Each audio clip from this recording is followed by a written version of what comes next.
ஆத்ம சமர்ப்பணம். ஓம் ஸ்வரூப நிரூபண ஹேதவே ஸ்ரீகுரவே நம. கும்பம் ராசிக்கான வைகாசி மாத கோச்சார கிரக நகர்வுகளை ஆய்வு செய்து பார்க்கும் பொழுது 2, 3, 4, 5 மற்றும் 7, 8, 10 ஆகிய பாவகங்கள் இயங்குகிறது. இந்த பாவகத்தினுடைய பலன்களை பார்ப்பதற்கு முன்னால் முக்கியமாக நம்ம பார்க்குறது இந்த ஜென்மச்சனி என்று சொல்லக்கூடிய சனி பகவான் உங்களுடைய ராசியிலே சஞ்சரிப்பது.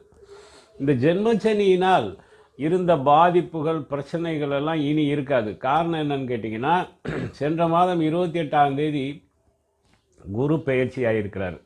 அதாவது மே 11ஆம் தேதி குரு பெயர்ச்சி ஆகியிருக்கிறாரு. ரிஷபத்தில் நின்ற குரு பகவான் மிதுனத்திலே சஞ்சரிக்கிறார். இந்த மிதுனத்தில் நின்ற குரு பகவான் 9ஆம் பார்வையாக உங்கள் ராசியை பார்க்கிறார். குரு பார்வை கோடி நன்மை. அப்போ அவர் பார்வையினாலேயே இந்த சனி பகவானால் ஏற்படக்கூடிய இந்த ஜென்மச்சனியின் பாதிப்புகள் இனி இருக்காது. அதாவது பாதிப்பு இருக்காது, அப்படின்னாலே நல்ல விஷயங்கள் உங்களுக்கு நடக்க ஆரம்பிச்சிடும். அப்போ இந்த ஜென்மச்சனியை நினச்சி நீங்கள் பயப்பட வேண்டிய அவசியமே கிடையாது. அடுத்தபடியாக பார்த்தீங்கன்னா, உங்களுக்கு 2ஆம் பாவகம் இயங்குகிறதாக நம்ம பார்த்தோம் இல்லையா? 2ஆம் பாவகம் தனம், வாக்கு, குடும்பஸ்தானம் என்று சொல்லக்கூடிய அமைப்பு. இந்த தனம் வாக்கு அப்படின்னாலே 2இன் அதிபதி மற்றும் 11இன் அதிபதி, 2ம் 11க்கான அதிபதியான குரு பகவான் உங்கள் ராசிக்கு 5ஆம் இடத்துல வியாழ நோக்க பலத்துடன் நிற்கிறார். அப்போது வியாழ நோக்க பலம் அப்படின்னாலே என்னன்னு கேட்டிங்கன்னா, அவர் நல்லது மட்டுமே பண்ணுவார். குரு பகவானால் இந்த வருடம் முழுவதும் உங்களுக்கு அனைத்து விதத்திலும் அவரால் கிடைக்க வேண்டிய, அதாவது குரு காரகத்துவம் என்று சொல்லக்கூடிய அமைப்புகள் அனைத்தும் சிறப்பாக கிடைக்கப்பெறும். அந்த அடிப்படையில் பார்க்கும்பொழுது தனம் அப்படின்னு எடுத்தாலே தன வரவுக்கு குறைவு இருக்காது. தனனா செல்வம், பொன், பொருள் மற்றும் தானியங்கள், ரத்தினங்கள், ஆடை ஆபரண சேர்க்கைகள், இதில் எந்த குறைவும் இருக்காது.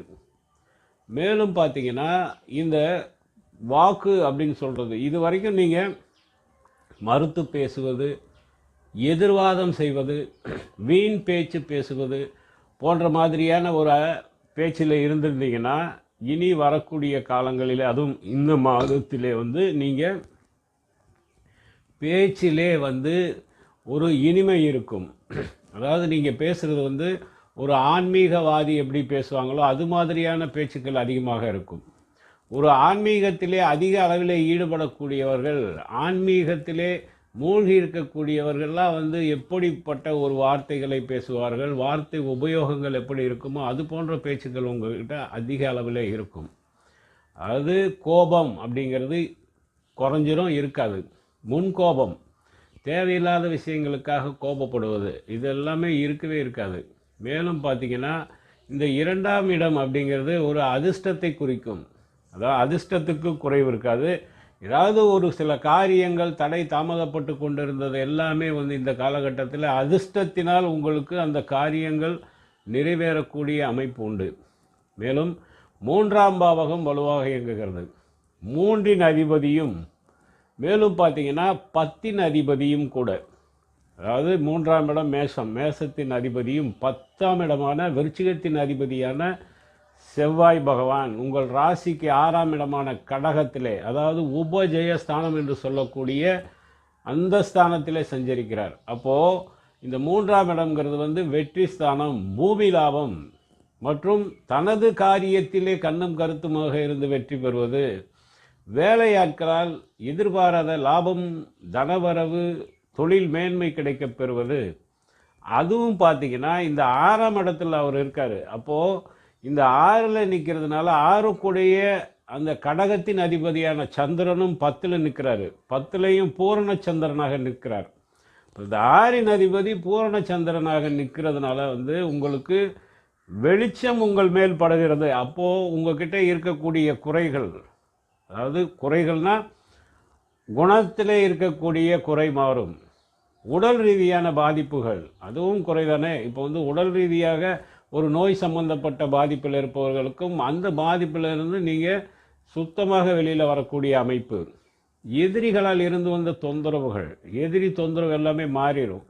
எதிரிகளால் இருந்த தொந்தரவு இனி இருக்காது. அவங்க எதிரி உதிரி ஆயிடுவாங்க. இருந்த இடம் தெரியாமல் காணாமல் போய்விடுவார்கள். அது கண்ணுக்கு தெரிந்த எதிரியாக இருந்தாலும் தெரியாத எதிரியாக இருந்தாலும் இதுதான் அதனுடைய அமைப்பை தரக்கூடிய பலன். மேலும் பார்த்தீங்கன்னா, கடன் தொல்லையால் அவதிப்பட்டவர்கள், கடனை வாங்கிட்டு கடன்காரனுக்கு பதில் சொல்ல முடியல, வட்டி பணம் கூட கட்ட முடியல, அப்படியே ஒரு அவதியில் இருந்தவங்களுக்கு கடனை அடைக்கக்கூடிய யோக பலனை தருவார். ஏன்னா பணத்திற்கான அதிபதி, அதாவது தனகாரகன் என்று சொல்லக்கூடிய குரு பகவான் வியாழ நோக்க பலத்துடன் இப்போ நிற்கிறாரு 5ஆம் இடத்துல. அப்போது உங்களுக்கு ஆட்டோமேட்டிக்காக பண வரவு, பணம் அதிக அளவிலே உங்கள் கையில் சேரக்கூடிய அமைப்பு ஏற்படும். அப்போது ஆட்டோமேட்டிக்காக நீங்கள் இந்த கடனை அடைக்கக்கூடிய அமைப்பும் உண்டு. தாயாதிகளின் கலகம் என்று சொல்ல பங்காளி பிரச்சனை, மேலும் எதிரிகளாலும் ஆயுதத்தாலும் சிறு சிறு காயங்களை சந்தித்தவர்கள், அதாவது வெட்டு காயம், பிரயாணத்தின் போது ஏற்படக்கூடிய சிறு விபத்தினால் ஏற்படக்கூடிய சிராய்ப்புகள், இது மாதிரியான ஒரு அமைப்புகள் இனி இருக்காது. அதாவது நல்ல ஒரு பிரச்சனை இல்லாமல் சுமூகமான மாதமாக இந்த மாதம் உங்களுக்கு அமையும். மேலும் பார்த்தீங்கன்னா 3ஆம் பாவகம் அப்படிங்கிறதுனாலே தாய் சம்பந்தப்பட்ட கவலைகள் இருக்கும். தாய் சம்பந்தப்பட்ட கவலைகள் மாறக்கூடிய அமைப்பு உண்டு. என்றால் 3இன் அதிபதி உபஜயஸ்தானத்தில் இருக்கிறதுனால தாய்க்கு இது இருந்து வந்த உடல்நலக் கோளாறு மற்ற பாதிப்புகள் எல்லாமே சரியாகக்கூடிய அமைப்பும் உண்டு. அடுத்து நீங்கள் பார்த்தீங்கன்னா, இந்த 3ஆம் இடம்ங்கிறது இளைய சகோதர ஸ்தானம் என்று சொல்லக்கூடிய அமைப்பு. அது இளைய சகோதர சகோதரிகளுக்கு நல்ல யோக பலன் தரும். இப்போது உங்களுக்கு திருமண வயதுன்னு வைங்க, உங்களுக்கு கண்டிப்பாக இது திருமண காலம். இந்த திருமண காலம் கண்டிப்பாக நடந்தாகும் இந்த ஒரு வருடத்துக்குள்ளே. அதாவது இப்போ இந்த குரு பயிற்சி, அடுத்த வருடம் வரக்கூடிய குரு பயிற்சி வரைக்கும் அந்த மாலை பூத்த காலம்னு எடுத்துக்கலாம். அப்போது வியாழ நோக்கம்ங்கிறது உங்களுக்கு கண்டிப்பாக திருமணம் நடத்தி வைக்கும். அது மட்டுமல்லாமல் உங்களுடைய குழந்தைகளுக்கு திருமண வயதாக இருந்தால் கண்டிப்பாக நீங்கள் முன்னின்று குழந்தை, அதாவது உங்களுடைய புத்திரர்களுக்கு திருமண பாக்கியத்தை கொடுக்கக்கூடிய ஒரு யோக அமைப்பையும் காட்டுகிறது. மேலும் இந்த 3ஆம் இடம்ங்கிறது பூமி லாபம்னு பார்த்தோம். அப்போ பூமி லாபம் அப்படின்னால இடம், வீடு, மனைகளினால் உங்களுக்கு வந்து கொண்டு இருக்கக்கூடிய வருமானங்கள் கூடும். இப்போ பூமியில் எடுத்தார பூமியில் ஒரு விவசாயம் செய்யக்கூடியவராக நீங்கள் இருந்தால் விவசாயம் செழிக்கும், விவசாயத்தில் நல்ல மகசூல் கிடைக்கும், எதிர்பாராத அளவு விலை உயர்வு கிடைக்கப்பெற்று நல்ல தனவரவு லாபம் கிடைக்கக்கூடிய அமைப்பையும் தரும். மேலும் பார்த்தீங்கன்னா இந்த 3ஆம் இடம் அப்படிங்கிறது சுப காரியத்திற்கான ஒரு அமைப்பை தரும். இதுவரை வீட்டிலே சுப காரியம் நடைபெறாமல் தடை தாமதப்பட்டு கொண்டிருந்தவர்களுக்கு சுப காரியங்கள் சிறப்பாக நடைபெறக்கூடிய யோக பலனை தரும். கண்டிப்பாக வீட்டில் சுப காரியம் நடக்கும் இந்த மாதத்திலே. அடுத்து பார்த்தீங்கன்னா 4ஆம் பாவகம் சுகஸ்தானம். 4இன் 13 நிற்கிறாரு சுக்கிரன். ஏற்கனவே சுக்கிரன் வெற்றி ஸ்தானத்திலே நின்று வெற்றியையும் தராரு. அதாவது மேசத்தில் நிற்கிறாரு. சுகஸ்தானாதிபதி சுக்கிரன் உங்கள் ராசிக்கு 3ஆம் இடமான மேசத்தில் நிற்கிறாரு. அப்போது வெற்றி, சுகத்திலே குறைவு இருக்காது. நல்ல சுகமான ஒரு வாழ்க்கை இந்த மாதம் பூரா இருக்கும். அதே நேரத்தில் பிரயாணங்கள் இருக்கும். இந்த பிரயாணங்கள் தொழில் சார்ந்து, வியாபாரம் சார்ந்து மற்றும் ஒரு உத்தியோகம் சார்ந்த ஒரு பிரயாணம் செய்பவர்களுக்கு அதிலுமே வெற்றி கிடைக்கும். வீடு மனை யோகம் உண்டு. அதாவது வீடு மனை வாங்கக்கூடிய ஒரு அமைப்பையும் தரும். புதிதாக வீடு வாங்காமல் இருக்கிறவங்க வாங்கக்கூடிய அமைப்பு, ஏற்கனவே இருக்கக்கூடிய வீட்டை மாற்றி அமைக்கக்கூடிய அமைப்பு. அதாவது 4இன் அதிபதி சுக்கிரன் 3ல் இருக்கிறதுனால உங்களுக்கு அந்த ஒரு எண்ணத்தை ஏற்படுத்தும். அல்லது வீடு மாற்ற சிந்தனைகளை தரும். இருக்கிற வீட்டை விட்டு வேறு இடத்துக்கு மாறுவோம் அப்படிங்கிற மாதிரி ஒரு அமைப்பையும் யோசனையும் தந்து உங்களுக்கு இடமாற்றத்திற்கு உண்டான அமைப்பையும் கண்டிப்பாக தரும். மேலும் பார்த்தீங்கன்னா வாகனங்கள் யோகம். வண்டி வாகனம் வைத்திருப்பவர்களுக்கு இதுவரைக்கும் வாகனங்களால் விரயம் இருந்தது. அதாவது அடிக்கடி செலவுகள் வைத்து கொண்டிருந்த வாகனங்கள் இப்போது அந்த செலவு விடுபட்டு செலவு நின்றோம். அப்படி இல்லைன்னா ரொம்ப மோசமான நிலையில் இருக்கக்கூடிய வாகனங்களையும் கொடுத்து வேறு புது வாகனம் வாங்கக்கூடிய யோக அமைப்பும் உண்டு.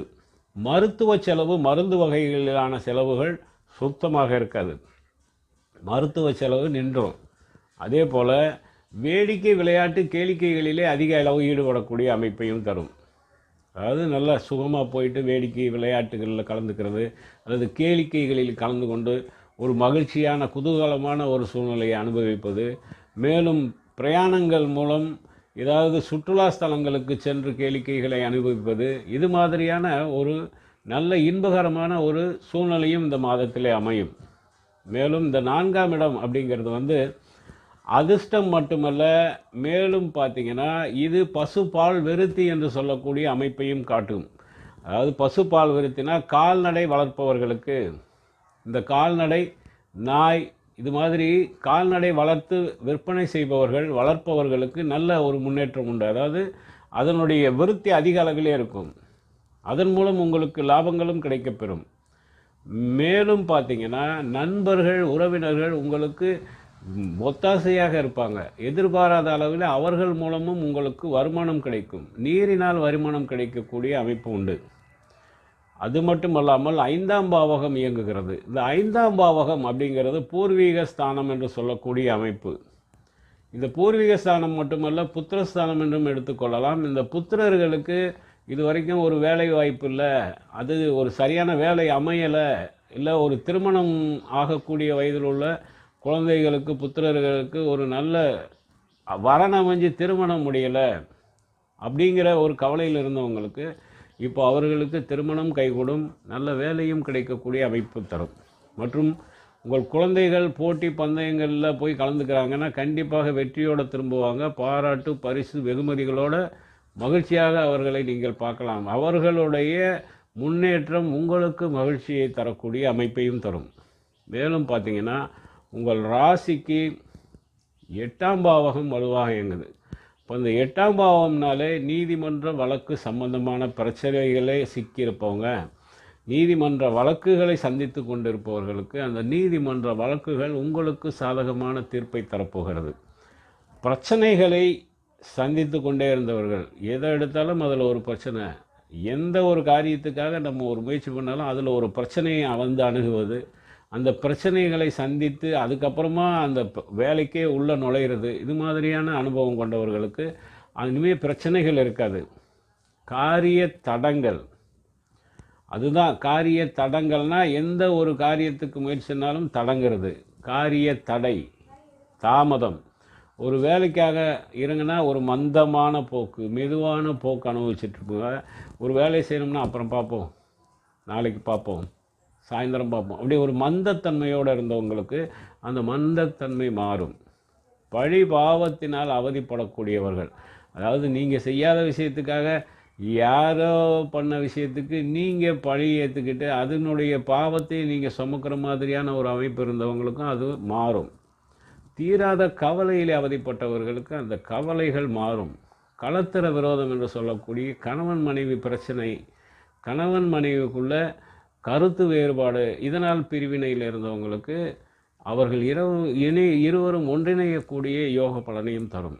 அடுத்து 10ஆம் பாவகம் தொழில்ஸ்தானம். இந்த தொழில்ஸ்தானத்தில் சந்திரன் பூரண சந்திரனாக நிற்கிறார். இந்த 10ன் அதிபதி உபஜயஸ்தானத்தில் இருந்தாலும் அங்கே சந்திரன் நிற்கக்கூடிய அமைப்பு, அதனால் உங்களுக்கு தொழில் சிறக்கும். உத்தியோகத்தில் இருப்பவர்களுக்கு அதிகாரம் மிக்க பதவி கிடைக்கப்பெறும். மேலும் முன்னோர்கள் கர்மாக்களை நீங்கள் இந்த காலகட்டத்திலே நீக்கக்கூடிய அமைப்பையும் ஏற்படுத்தி தரும். அதே போல் இந்த 10ஆம் பாவகங்கிறது நீங்கள் ஒரு நகரத்தை உருவாக்கக்கூடிய அமைப்பு. அதாவது ஒரு பிளாட் போட்டு அதில் பிரித்து அங்கே ஒரு பேர் வச்சு அங்கே ஒரு நகரத்தை உருவாக்கக்கூடிய அமைப்பு, இது மாதிரியான வேலைகளும் நடக்கும். அதே நேரத்தில் இராணுவம், சீருடை பணியாளர்கள், பல் மருத்துவர், இவங்க எல்லாருக்குமே நல்ல யோக பலன் தரும். அதாவது சீருடை பணியாளர்களுக்கு முன்னேற்றமான பலன் தரும். அதுக்கடுத்து தொழில் அப்படின்னு பார்த்தீங்கன்னா இந்த கிரானைட் தொழில் பண்ணுறவங்க இவங்களுக்கெல்லாம் நல்ல முன்னேற்றம் தரும். இந்த கல்லுடைத்தல், இந்த கல் விற்கிறாங்க இல்லையா, அந்த தொழில் செய்பவர்களுக்கு எல்லாருக்குமே நல்ல முன்னேற்றமான பலன் உண்டு. இந்த செவ்வாய் அப்படின்னாலே உங்களுக்கு இந்த சமையல் கலை, அதாவது நெருப்பு சம்பந்தப்பட்ட விஷயங்கள், நெருப்பு சம்பந்தப்பட்ட தொழில் செய்பவர்கள், சமையல் கலையில் ஈடுபட்டவர்களுக்கும் தொடர்ச்சியான புக்கிங் இருக்கும், ரொம்ப பிஸியாக இருக்கக்கூடிய மாதமாகவும் இருக்கும். அதே நேரத்தில் இது மின்சாரம் வாரியத்திலே வேலை செய்யக்கூடியவர்கள், மின்சார வாரிய ஊழியர்களுக்கு நல்ல முன்னேற்றம் கிடைக்கும். அல்லது மின்சாரம் சம்பந்தப்பட்ட தொழில் செய்பவர்களுக்கு நல்ல ஒரு பிஸியான ஒர்க் இருக்கும், நல்ல ஒரு பணவரவும் கிடைக்கும், நல்ல லாபம் முன்னேற்றம் அனைத்து விதத்திலுமே ஏற்படக்கூடிய அமைப்பு. இந்த மாதம் தொழில் சிறக்கக்கூடிய ஒரு மாதமாகவும் இருக்கும். இதற்கு முன்பு வந்த பதிவு, அடுத்து வரக்கூடிய பதிவுகளை நீங்கள் பார்க்கணுன்னு விரும்புனீங்கன்னா சப்ஸ்கிரைப் பண்ணுங்கள், லைக் பண்ணுங்கள். நன்றி. ஓம் சிவாய நம.